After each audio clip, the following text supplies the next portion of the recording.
आपको खबर से आगाह करेंगे। फ्रांसीसी सदर इमैनुअल मैक्रोन इंडिया के एनएसए दोवल को खुद रिसीव किया और खुद 1-on-1 डायलॉग किया है। मैंने कभी नहीं देखा फ्रेंच हिस्ट्री के अंदर। इस वक्त एक बड़ी खबर आ रही है। एक इनोवेशन इंडेक्स आया है, ग्लोबल इनोवेशन इंडेक्स, जिसमें इंडिया की जायंट लीप नजर आ रही है। लेकिन ये कभी नहीं हुआ कि फ्रेंच प्रेसिडेंट जो है वो एक डेवलपिंग कंट्री के एनएसए को खुद रिसीव करे और उसके साथ वैसे डायलॉग करे जैसे रशियन प्रेसिडेंट पुतिन ने किया। बहुत बड़े ऑप्टिक्स हैं। तो इंडिया ने 9 इयर्स में 9 साल के अंदर 42 पॉइंट्स जंप किया है। ये मैं बोल रही थी, ये जो अमेजिंग। बरतानिया इसराइल के साथ खड़ा है, ऐसा कहना है बरतानवी वजीर आजम का। ईरान के हमले पर रद्द-ए-अमल सामने आया है। अच्छा, इंडिया कहता है कि हम इसराइल के साथ हैं व्हेन इट टारगेट्स इस्लामिक, जिसे कहते हैं ना, militant organisations, Hamas, Hezbollah. Army chief हैं, उनका भी वज़ीर दिफा का भी तुम बयानात को मिला के पढ़ें। उन्होंने कहा है कि कुछ भी हमसे दूर नहीं। वो है 26 राफेल मेरीन जेट्स। फ्रांस कहता है कि हमने एक बेहतरीन प्राइस भारत को दे दी हुई है और ईरान और मशरिक़ वस्ता में हम अपने मकासद हासिल करेंगे। फ्रेंच प्रेसिडेंट जो है वो क्यों एनएसए दोवल को डायरेक्ट मिल रहे हैं। हेलो फ्रेंड्स, जय हिंद। हिंदुस्तान स्पेशल में आपका स्वागत है। दोस्तों, भारतीय सुरक्षा सलाहकार अजीत डोभाल फ्रांस की यात्रा पर हैं। फ्रांस यात्रा के दौरान अजीत डोभाल की मुलाकात सोमवार को इमैनुअल मैक्रोन से हुई। डोभाल ने उन्हें प्राइम मिनिस्टर मोदी द्वारा प्रेषित की गई शुभकामनाएं दी। साथ ही अजीत डोभाल ने दोनों देशों के बीच हॉरिजॉन रोड मैप 2047 को लागू करने की प्रतिबद्धता जताई। अजीत डोभाल संग मुलाकात के दौरान इमैनुअल मैक्रोन ने दुनिया में शांति लाने के लिए प्राइम मिनिस्टर मोदी के प्रयासों की सराहना की। साथ ही उन्होंने प्राइम मिनिस्टर मोदी को वैश्विक चुनौतियों को हल करने की उनकी कोशिशों को भी बेहतर बताया। बता दें कि अजीत डोभाल और फ्रांस के राष्ट्रपति के बीच हुई इस मुलाकात के दौरान दोनों ही देशों की राजदूत समेत कई शीर्ष अधिकारी भी वहां मौजूद थे। आपको यहां बता दें कि इस दौरान अजीत डोभाल ने फ्रांसीसी राष्ट्रपति के राजनयिक सलाहकार इमैनुअल बोने के साथ रणनीतिक वार्ता भी की। इस बातचीत में दोनों ही देशों ने साइबर सुरक्षा को लेकर अंतरिक्ष के क्षेत्र में आपसी सहयोग और विश्वास को मजबूत करने पर बल दिया। फ्रेंच प्रेसिडेंट इमैनुअल मैक्रोन ने इंडिया के एनएसए दोवल को खुद रिसीव किया और खुद 1-on-1 डायलॉग किया है। मैंने कभी नहीं देखा फ्रेंच हिस्ट्री के अंदर। ये बड़ा कम हुआ होगा। मेरे ख्याल अमेरिकन को फ्रेंच ये प्रोटोकॉल देते हैं कि अमेरिकी secretary of state Antony Blinken जो हैं वो शायद फ्रेंच प्रेसिडेंट से मिल सकते हैं। लेकिन ये कभी नहीं हुआ कि फ्रेंच प्रेसिडेंट जो है वो एक डेवलपिंग कंट्री के एनएसए को खुद रिसीव करे और उसके साथ वैसे डायलॉग करे जैसे रशियन प्रेसिडेंट पुतिन ने किया। बहुत बड़े ऑप्टिक्स हैं, क्योंकि मैं फ्रांस की आज की डेवलपमेंट को देख रहा हूँ, जिसमें इंडिया जो है वो 26 राफेल जो है वो अपनी मेरीन कैपेबिलिटी को इन्हेंस करने के लिए ले रहा है और उस पर कीमत की निगोसिएशंस हो रही हैं।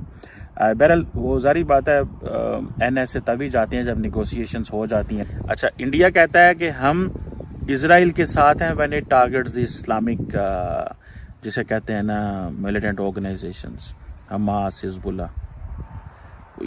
अब देखिए ना, कल प्राइम मिनिस्टर मोदी ने जो फ़ोन किया प्राइम मिनिस्टर नेतन्याहू को, वो किस चीज़ का फ़ोन था? वो इसी चीज़ का फ़ोन था कि खींच कर रखो, इन्होंने दबाओ, हम आपके साथ हैं, हम टेररिज्म के खिलाफ हैं।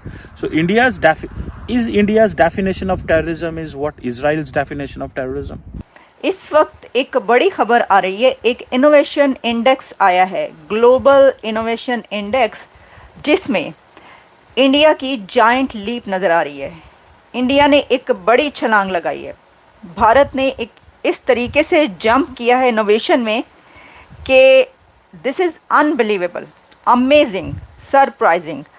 देखिए, ये जो ग्लोबल इनोवेशन इंडेक्स है, ये विपो की तरफ से आता है, WIIPO, जो कि one of the specialised agency है यूनाइटेड नेशंस की, और एवरी ईयर ये रैंकिंग देती है। वर्ल्ड ग्लोबल इनोवेशन इंडेक्स में ये बताया जाता है कि कौन सा कंट्री इनोवेशंस में कितना उसने काम किया है, कहाँ पर पहुँचा है और कितना आगे है। तो इंडिया ने 9 इयर्स में 9 साल के अंदर 42 पॉइंट्स जंप किया है।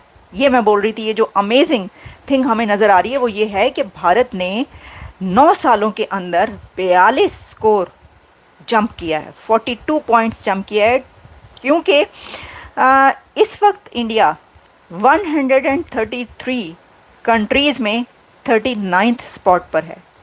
लेकिन जब आप इसको देखते हैं कि पहले कहाँ पर था, तो आपको ये पता चलता है कि इंडिया 2015 में 81 पर था और 2015 से लेकर अब तक 9 इयर्स में इंडिया ने इतना जंप किया कि 39 पर आ गया है, जिसकी तारीफ़ की जा रही है।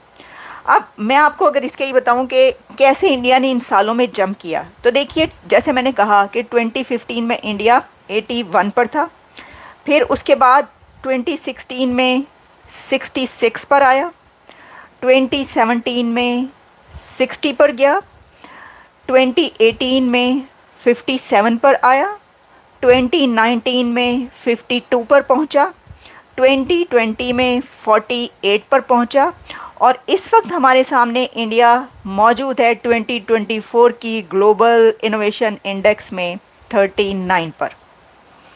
Big clap for India and progress. क्या बात है, मतलब ये कि मोदी गवर्नमेंट ने ये जो करके दिखा दिया, that is amazing, unbelievable.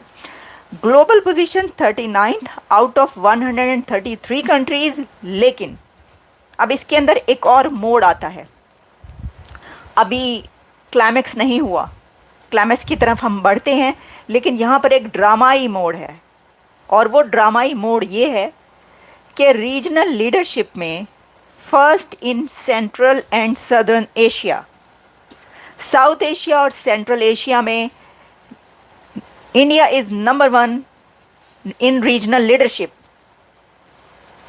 Can you believe it?